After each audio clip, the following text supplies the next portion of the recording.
নমস্কার বন্ধুরা, ননশিপ জয়ের আরও একটি ব্লগে আপনাদের সবাইকে স্বাগত। কেমন আছেন আপনারা? আশা করি সবাই খুব খুব ভালো আছেন। আমি তো বিন্দাস আছি। যাই হোক, সকাল সকাল বাজারে চলে গিয়েছিলাম সোনারপুরে বাজার করতে। তো বাজার টাজার করার সাথে সাথে ভাবলাম বহুদিন মাটন খাওয়া হয়নি, প্রায় 2 মাসের উপরে হয়ে গেছে, তো একটু মাটন কিনে নিয়ে আসি। তো সোনারপুরে রয়্যাল থেকে আমি মাটন নিয়েছিলাম। ওরা মাটনটা খুব সুন্দর করে প্যাক করে দেয়, মানে টুকরো টুকরো করে কেটে আর শালপাতার মধ্যে ভালো করে মুড়ে খবরের কাগজ দিয়ে র্যাপ করে তারপরে প্লাস্টিকে করে দেয়। যাই হোক, রয়্যালের মাটনটা সত্যিই অসম্ভব ভালো হয় খেতে। তো আজকে আমি মাটনের ঝোল রান্না করব, আর ভাবলাম আপনাদের সাথে একটু শেয়ার করি। মোটামুটি সব কিছুই তো আপনাদের সঙ্গে একটু শেয়ার করি আমি, কারণ আমার পরিবারের সাথে সাথে সাথে আমি আপনাদেরকেও আমার আরও একটি পরিবার মনে করি। তো সে কারণে তো আমি ওদিকে ভাই কফি বানাচ্ছিল, দেখতেই পেলেন, আর এদিকে আমি মাটনটা ম্যারিনেট করতে চলে এলাম। আদা রসুন বাটা দিয়ে দিলাম পরিমাণ মতো, আর 2টো পেঁয়াজ কুচিয়ে রেখেছিলাম, পেঁয়াজ কুচিটাকে দিয়ে দিলাম। আর দিয়ে দেব আমি এখানে 2টো বড় সাইজের একটু পেঁয়াজ, 4-5টা কাঁচা লঙ্কা আর একটা টমেটো পেস্ট করে নিয়েছি, সেগুলোকে আমি দিয়ে দিলাম।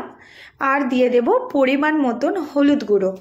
হলুদ গুঁড়োটার আন্দাজটা বুঝে দিতে হবে, না হলে আবার মাংসটা তেতো হয়ে যায় বা হলুদের একটা কীটাণু গন্ধও করে, তিতকুটে একটা গন্ধ হয়ে গেলে বাজে লাগে সেটা আর কি। আর লবণটাও আমি একদম পরিমাণ মতন দেব।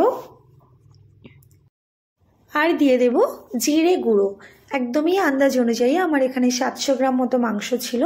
মাংসের পরিমাণটা বুঝেই অবশ্যই সব রকম মশলা, নুন, হলুদ, লঙ্কা সব কিছুই আপনি দেবেন। তো ঠিক আমিও আমার মাংসের পরিমাণটা বুঝেই দিলাম।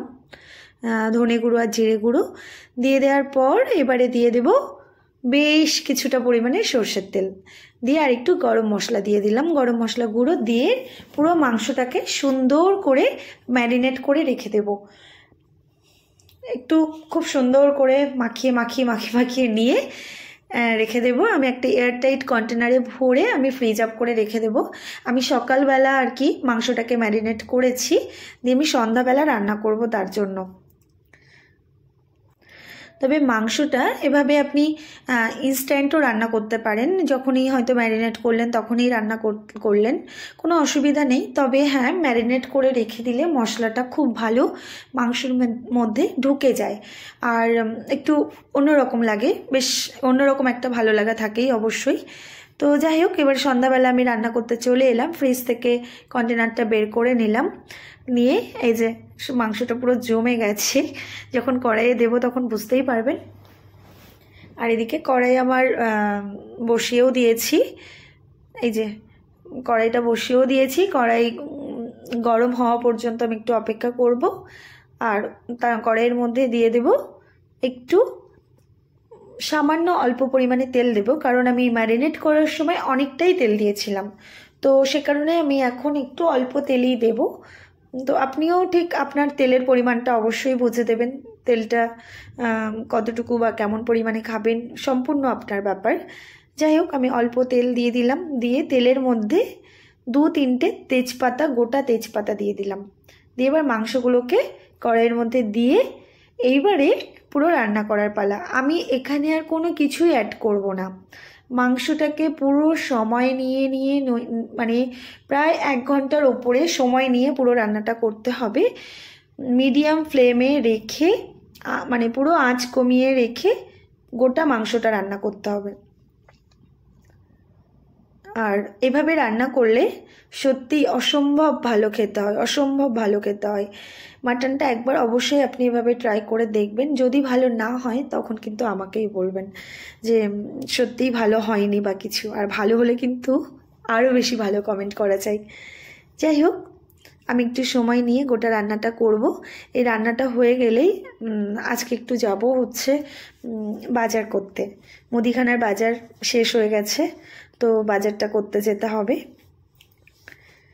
তো দেখতে থাকুন। এদিকে আমি মাংসের আলুটাকেও ভেজে নিয়েছি, তো সেটা আর দেখানো সম্ভব হয়নি। আর কিছু বাসনও পড়েছিল, সেগুলোকে মেজে নিচ্ছি চটজলদি, কারণ আমার বাসন জমে থাকলে একদম ভালো লাগে না।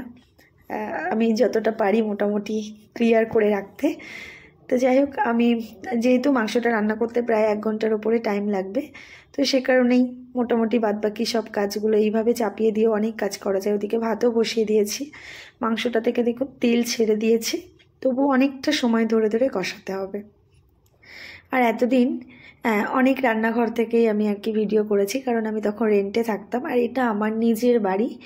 আমার স্বপ্ন ছিল এরকম একটা সুন্দর রান্নাঘরের, আজ সেটা সত্যি হয়েছে। তো এটা একটা অন্যরকম ভালো লাগা। যাই হোক, মোটামুটি আপনাদের সবারই ছোটোখাটো একটা সবারই স্বপ্ন থাকে, তো স্বপ্নটা যখন সত্যি হয় অবশ্যই সেটার উপরে অন্যরকম একটা ভালো লাগা থাকে। ঠিক আমারও ঠিক তেমনই, অনেকটাই বেশি ভালো লাগা আছে। এটা আমার রান্নাঘর, আমি এখন এটা বলতে পারি। আর এতদিন যে রান্নাঘরে মানে যতগুলো রান্নার ভিডিও দিয়েছি সবটা অন্যের ছিল, বাট আমি সেখানে রেন্টে থাকতাম।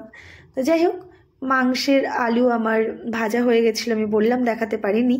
তো মাংসের আলুগুলোকেও আমি দিয়ে দেবো এবার মাংসের মধ্যে দিয়ে, আর একটু 2-4 মিনিট রান্না করে গরম জল আমি ওদিকে মাইক্রো ওভেনে করতে দেবো। এবারে এই গরম জলটাকে মাংসের মধ্যে দিয়ে দেব, দিয়ে পুরো ফ্লেমটাকে বাড়িয়ে দিয়ে ফুটিয়ে নিয়ে রান্নাটা করব, কারণ কি মাংসটা আমার 95% সিদ্ধ হয়ে গেছে। এবারে আমি ঝোলটা দেওয়ার পরে পুরো হাই ফ্লেমে রাখবো, মানে ফ্লেমটাকে একটুও কমাবো না। দিয়ে মাংসের ফুট এসে গেছে বুঝে আমি সেই মতো করে মাংসটাকে নামিয়ে দেব।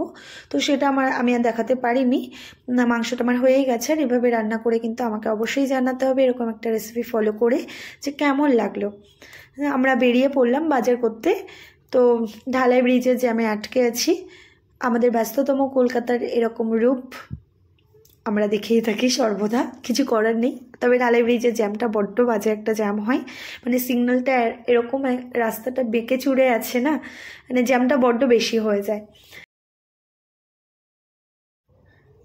যাই হোক, জ্যাম ট্যাম ঠেলে আমরা চলে এলাম বাজার করতে মেট্রো ক্যাশ অ্যান্ড ক্যারিতে, আমাদের কলকাতার সুপার মার্কেট বলা যেতেই পারে। যাই হোক, বাবু তার বাবার হাত ধরে গুটি গুটি পায়ে এগিয়ে চললো, আর আমি পিছনে ভিডিও করতে করতে। তো আমরা এবারে ঢুকবো। আজকে প্রচুর ভিড় ছিল, প্রচুর ভিড়। আমরা তো পার্কিং পেয়েছি সেই কোন দূরে গিয়ে, মানে শেডের বাইরে থেকে আরও 2-3টে লাইন পর, প্রচুর ভিড়। যাই হোক, আমরা প্রবেশ করলাম। এবারে বাজার করার পালা। তো বাজার তো করবো, তার আগে একটু আপনাদেরকেও বাজারটা ঘুরিয়ে দেখাই। অনেক বড় মার্কেটটা, আর সমস্ত জিনিস আছে, মানে সবজি থেকে গ্রসারি থেকে বাসনপত্র থেকে, মানে মানুষের নিত্য প্রয়োজনীয় সমস্ত জিনিস, এসি, টিভি, জামা কাপড়, মানে কি বলবো আর কি বলবো না, আপনারা অনেকে জানতেই পারেন। মাছ মাংস থেকে ওয়াইন থেকে শুরু করে সব কিছু রয়েছে, সব কিছুই। যাই হোক, আপনারাও চাইলে অবশ্যই একবার ঘুরে যেতে পারেন বাজারটা থেকে। তো আমরা এই বাজার করতে চলে এসেছি। বাজার প্রায় আমাদের শেষের দিকে, মানে এই প্রথম শুরুর দিক থেকে বাজার করতে করতে করতে করতে এবারে আমরা শেষের দিকে গেছি। এখান থেকে মোটামুটি এই দিকের বাজারটা করে নিয়ে এবারে আমরা বিল্ডিংয়ের দিকে এগোবো। আর কালকে তো সরস্বতী পুজো, সে কারণে মোটামুটি কালকে দিনটা ছুটির দিন আছে, সেইভাবে প্রচুর ভিড় ছিল। আজকে পুরো মেট্রোতে ঠাসা ভিড়, সে কারণেই ওর বাবা চলে গেছে বিল্ডিংয়ের লাইনে, আর আমি আর বাবু আরও বাকি বাজারগুলোকে করে নিচ্ছিলাম। দিয়ে এখান থেকে বাবু ভাবছে চিকেন নাগেটস নেবে না চিকেন পপকর্ন নেবে। তো সেই ভেবে ভেবে লাস্টে দুজনে মিলে ডিসাইড করলাম চিকেন পপকর্ন নিয়ে এবারে বাজার শেষে চলে গেলাম বিলিংয়ে। অবশেষে আমাদের লাইন এসেছে এখানে বিলিং করাতে। তো বিলিং টিলিং করে আমরা এবারে বাড়ি ফিরবো, বাড়ি ফেরার পালা। তো আজকের ভিডিওটা কেমন লাগলো বন্ধুরা আমাকে কিন্তু অবশ্যই জানাবেন, আর ভালো লাগলে লাইক শেয়ার সাবস্ক্রাইব করতে ভুলবেন না। আপনারা ভালো থাকবেন, সুস্থ থাকবেন, সাবধানে থাকবেন। দেখা হচ্ছে পরবর্তী অন্য কোনো ভিডিওতে।